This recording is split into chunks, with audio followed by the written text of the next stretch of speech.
castigarse a dos hermanos adultos por tener sexo consentido? Ahora mismo es el debate que se está llevando a cabo en Alemania. De momento, el gobierno alemán cree que no, que el incesto no debe ser considerado delito. Estamos hablando, en todo caso, de hermanos o padres e hijos mayores de edad. Hasta ahora, ¿qué sucede con el incesto en Alemania? Pues está penado como un delito con penas de hasta 3 años de cárcel. Bueno, el grupo de expertos que ha elevado esta petición al gobierno alemán para que modifique la ley dice que castigar el incesto no castiga un delito, sino que castiga un tabú social. Bueno, antes de nada, una primera opinión en mesa. Alfredo. ¿Qué me parece? Sí. Una aberración. A ver, efectivamente, pero puedo ampliarlo. Lo del incesto sí que hay un tabú de toda la historia, efectivamente, y tal y cual, pero tiene su explicación. Entonces, la explicación puede ser que tenemos ya esa educación de historia, o puede ser una explicación científica y biológica, que es a lo que se está cogiendo a la hora de poner una carga penal al incesto. Biológicamente, ¿qué explicación tiene, Alfredo? Vamos a ver, una relación madre-hijo, padre-hijo, padre-hija, tal, hermano-hermano, normalmente no tiene por qué tener un problema el hijo, ¿no? Bueno, pero sí que tiene muchas más posibilidades de desarrollar una enfermedad que se necesita que haya los dos genes recesivos, el del hermano y de la hermana, o el del padre y de la madre. En caso de que sean familiares directos, suelen tener los dos y entonces se dan muchas más probabilidades de tener una discapacidad grave. Por lo tanto, en defensa... ¿Y los primos no pasa? No, en defensa, pasa mucho menos. Porque según Mucho el grado de menos. consanguinidad, No, es un necesidad problema es- genético. sí. Si tú para desarrollar una enfermedad necesitas el gen del padre y de la madre, Entonces, si son de diferentes tribus, por decirlo de alguna manera, es difícil que se junten, pero si son de la misma tribu, el gen recesivo que tiene la madre, o en este caso el hermano y la hermana, se juntan. Y entonces, en este puede caso, dar- entonces es una defensa si del el neonato. incesto es entre dos hermanos cuyo primera. parentesco es por adopción, anchas Castilla, pero si es por consanguinidad, no se puede. No, te estoy hablando de la causa Claro. biológica y Vamos a genética. acercarnos antes de nada al teléfono. Ana Ramírez de Ocariz, Arratsaldeon. Ay, nos está esperando en Vitoria. Ay, sí, discúlpeme. Ana Ramírez de Ocariz, Arratsaldeon. Kaixo, Arratsaldeon. Bueno, Ana es sexóloga de Maize Centro Sexológico. A ver, queremos recabar su opinión, Ana, para que nos diga si, tal y como dicen los expertos en Alemania, el incesto es un tabú social. Hombre, evidentemente, fíjate la discusión que ha salido ahora mismo en la mesa, ¿no? Desde luego es un tema bastante difícil de abordar.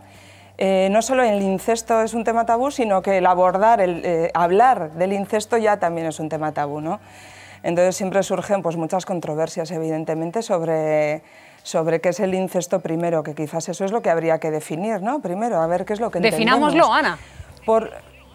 Sí, bueno, yo no sé si soy la persona más adecuada para definirlo, porque realmente no existe una definición a nivel universal, ¿no? A nivel mundial y a nivel cultural. El incesto se entiende como las relaciones eróticas entre miembros del mismo clan, de la misma familia, del mismo grupo social, pero claro, desde aquí podemos ver que pueden existir los tabúes, las limitaciones con respecto a lo que es la primera línea de consanguinidad, es decir, entre ascendientes y descendientes o entre hermanos, pero no así, por ejemplo, entre primos o entre tíos y sobrinos, o sea que sí que puede existir esta limitación en otras culturas, en otras sociedades, ¿no? Entonces, O sea, en su opinión, incluso Ana, ¿estamos ante un tabú social? Es un tabú social cuyas limitaciones de lo que entendemos por incesto varían con respecto a cada cultura y a cada sociedad. Es decir, que el tema es tabú con unas limitaciones diferentes según donde nos encontremos a nivel histórico y geográfico. ¿Y este tipo de relaciones puede romper la armonía intrafamiliar? Claro, estamos ya suponiendo que es dentro de las familias donde se puede, dentro del propio núcleo familiar. Por ejemplo, el hecho de Alemania no ha sido dentro de un núcleo familiar, sino que fuera de ese núcleo esas dos personas se han conocido, han sabido que eran hermanas y han empezado una relación. Entonces, quiero decir con esto que es tanta la variedad... Ana, también se puede dar otro caso, ¿no? Como también hemos Sí. visto, dos hermanos que saben perfectamente que son hermanos, incluso de sangre, y que se enamoran. Sí, lo que quiero decir con tu pregunta es si pueden crear conflictos dentro de la familia, tendríamos que primero delimitar de qué entorno familiar estamos hablando, ¿vale? Eso por una parte, o sea, a qué núcleo nos referimos. Si dentro de lo que es una familia nuclear tradicional existen relaciones entre los hermanos, será la propia familia la que vea qué es lo que está sucediendo. A ver, es un tema tan complicado que me resulta también difícil el poder definir bien lo que quiero decir, imaginaros que tenemos dos hermanos mayores de edad que saben perfectamente lo que están sintiendo, lo que piensan y que se enamoran el uno del otro y que deciden formar su propio núcleo familiar. Yo ahí no veo ningún problema en el sentido de que son dos personas adultas que toman sus propias decisiones. El tema es más conflictivo, evidentemente, cuando hablamos de ascendientes y de descendientes, ¿no? Hasta qué punto un menor puede decidir, también aquí debemos de limitar, no es lo mismo 17 años, evidentemente, que 8, pero si es alguien cerca de la mayoría de edad, pues bueno, yo creo que ahí también las condiciones son diferentes. Oiga, no sé si he aclarado algo porque... siempre que hablamos de incesto y de que Alemania está planteando la posibilidad de despenalizarlo, hablamos siempre de mayores de edad. Evidentemente, si es entre mayores de edad, personas mayores de edad que tienen absoluta convicción y saben lo que están haciendo, yo no tengo ningún problema. ¿Qué es lo que sucede? Que el tema del incesto, en la mayoría de los casos, no se habla de él desde el punto de vista científico, sino desde el punto de vista de las tradiciones de la cultura donde se da y de la propia moral, de los valores morales de ese grupo social. Entonces ahí es donde surgen los intríngulis, ¿no? Donde puede haber las dificultades. Bueno, ahora sí, ahora me voy a ir al teléfono. Sí, enseguida te doy la palabra, Alfredo, no te preocupes. Kaitz Loroño, Arratsaldeon. Sí, Arratsaldeon. A ver, usted es abogado penalista del despacho Loroño y González. Sáquenos de la duda, ¿en España el incesto es delito o no? No, el incesto en España no está prohibido. Desde 1978 dejó de ser condenable penalmente. ¿Pero Entonces, por qué hay un vacío legal? No está tipificado en el Código Penal, no lo contempla. Es decir, no es un delito autónomo. No cabe condenar a nadie por el simple hecho de tener relaciones sexuales con miembros de la familia, siempre y cuando se trate de relaciones consentidas libremente y entre personas adultas. Eso, mayores de edad. Eso es, mayores y que haya consentimiento. Bueno, ¿puede trazarnos, Kaitz, cómo es el panorama en el resto de Europa? Alemania ya sabemos que ahora mismo está pensando en despenalizarlo, pero que ahora mismo lo castiga como si fuese un delito. Sí, pues a ver, en el resto de Europa y del mundo encontramos diferentes legislaciones, pero podemos englobar dos vertientes legislativas, ¿no? Por un lado tenemos los que consideran que el incesto se trata de una infracción penal específica.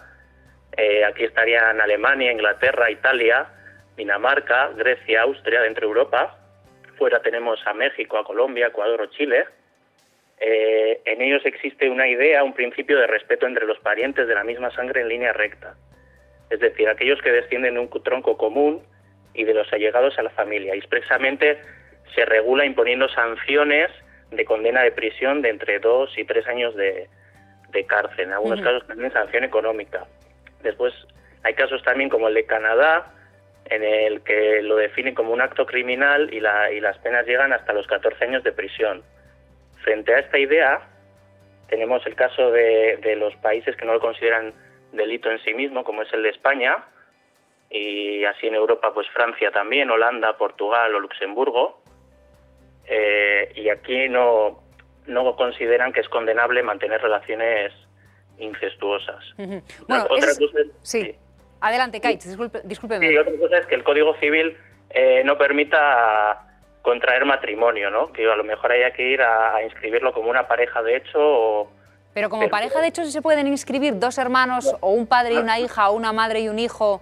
Bueno, ha habido recientemente algún caso ahora en Galicia en el que han inscrito a dos hermanos como unión de hecho. Ajá. Porque el Código Civil, en el artículo 47, indica que el matrimonio no está permitido. Se cabría entre tíos y sobrinos con una dispensa judicial o entre primos, pero no entre hermanos ni padres e hijos. Bueno, pues ese es el panorama legislativo. Kaitz Loroño, es que ricasco. Vale, Suri, agur. Gero arte, agur. Adelante, Alfredo. Un comentario solamente. Si lo que queremos es cargarnos la sociedad, entonces tenemos que buscar las relaciones dentro de nuestra sociedad, endogámicas y tal, porque las sociedades que antes se dedicaban a eso no lograron subsistir. las que se desarrollaron y tal, fueron las que buscaban las relaciones sexuales. Estás hablando fuera. de No, una no, estoy hablando, generalización. que era para responder. Un momentito, sí. Que era solamente, Un momentito, que era para está responderle Ana en solamente a Vitoria. lo que ha comentado Ana en Vitoria. Y nada más. Y lo que sí, yo entiendo que no somos nadie para castigar una relación sexual entre hermanos o padre y madre, lo que sea, evidentemente siempre que no haya procreación. ¿Por qué? Se preguntará mucha gente. Estamos poniendo, por la consanguinidad alta, estamos poniendo en grave riesgo a lo que vamos a procrear, en mi opinión. Adelante, Ana, no sé si quiere usted responder, Alfredo. Sí. Hombre, yo creo que, por ejemplo, ha sucedido este mismo debate con respecto a personas con diversidad funcional psíquica, ¿no? Si realmente tienen el derecho a la procreación o no. El de las personas mayores, ¿no? Mujeres con 50 años, si tienen derecho a la procreación o no. Yo creo que cuando una persona tiene todas las capacidades para poder decidir, sabe cuáles son las dificultades que puede traer el traer un hijo a este mundo, ¿no? Como usted apuntaba con respecto a las posibilidades de que pueda haber enfermedades, etcétera, es la pareja, en ese caso, quien tiene que tener con toda la información sobre la mano, quien decide.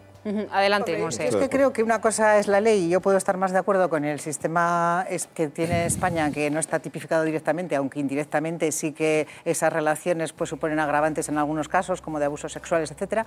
Pero yo puedo estar de acuerdo con eso, pero yo creo que hay dos planos. Uno es el legal y otro efectivamente es el de los valores, el de los principios, lo que se llama la moral, y cada uno ahí tiene la suya. También influye, por supuesto, la tradición.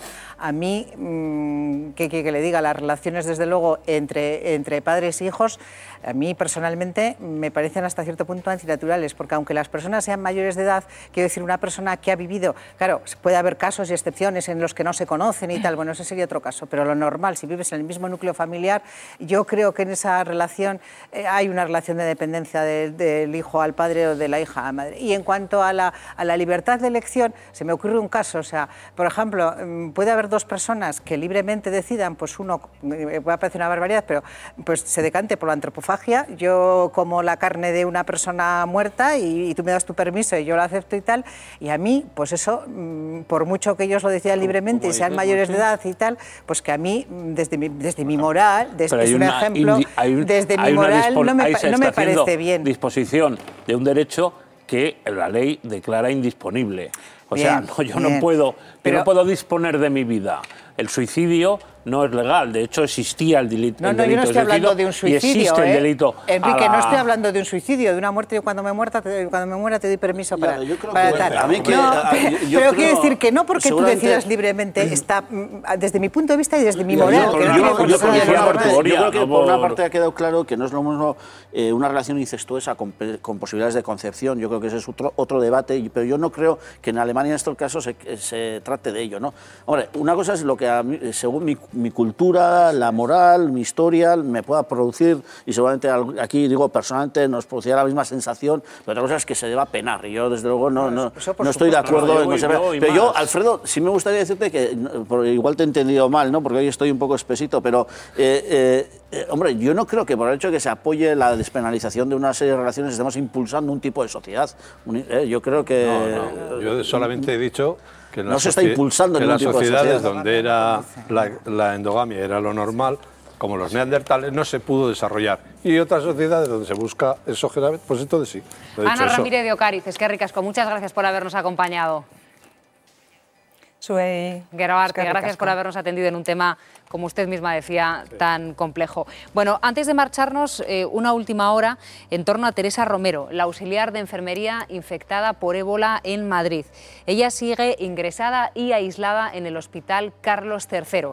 Los médicos que le atienden han anunciado ante los medios de comunicación que empeora. Esta es la doctora Yolanda Fuentes, uno de los facultativos que la atienden. Yo solo he salido a confirmaros que su situación clínica se ha empeorado, pero no puedo aportaros más información ya que ha sido el deseo expreso de la paciente. Ya desde hace unos días es el deseo expreso de la paciente que no se dé información sobre su situación. La doctora ha informado de que evoluciona negativamente, que está empeorando, y el propio hermano de Teresa Romero ha sido quien ha matizado incluso que Teresa está intubada. Alfredo. Bueno, yo para salir para lo que ha dicho la doctora mejor no salgo, porque prácticamente no ha dicho nada. y además este es un tema que está... El estilo Mato, ¿no? Estilo Mato, efectivamente. Y no voy a decir nada porque no me dejan decir nada. Bueno, pues no salgas. Ha empeorado. Ya sabemos que iba a empeorar, por desgracia. Y bueno, lo que tenemos necesidad de saber es la verdad en este caso, pero la verdad claramente y transparentemente, de los médicos y de los políticos y de los responsables. Es curioso porque es ella la que ha pedido que no se dé ningún tipo de información sobre su evolución y es la propia familia la que está dando a conocer detalles de cómo está evolucionando Teresa. Ellos mismos también han dicho que ha empeorado, que ella está intubada y que al parecer tiene ciertos problemas pulmonares. Enrique. Bueno, por lo que se ve se confirman las previsiones más pesimistas. Mi hermano pensó desde el primer momento que el riesgo de muerte era muy alto, en más del 30-35% del que estamos hablando, y lo que estamos hablando es que la gestión es la que es, o sea... Bueno, hay más de 50 personas en observación por su relación con pacientes que han padecido ébola en estos momentos. Bueno, veremos cómo evoluciona. En cualquier caso, la última hora, dentro de unos instantes, en el Teleberri con nuestra compañera África Baeta. Nosotros, para marcharnos, queremos dejarles hoy un muy buen sabor de boca, porque el Congreso San Sebastián Gastronómica ha apagado ya por este año sus fogones y lo ha hecho con un éxito arrollador, absolutamente rotundo. Más de 12.000 visitas, un aumento de un 114% de acreditados internacionales. Vuelve el año que viene, con sabores de Singapur y Hong Kong como invitados. Por si ustedes aún no han comido, un aperitivo. Volvemos mañana a la 1. Vero Arte.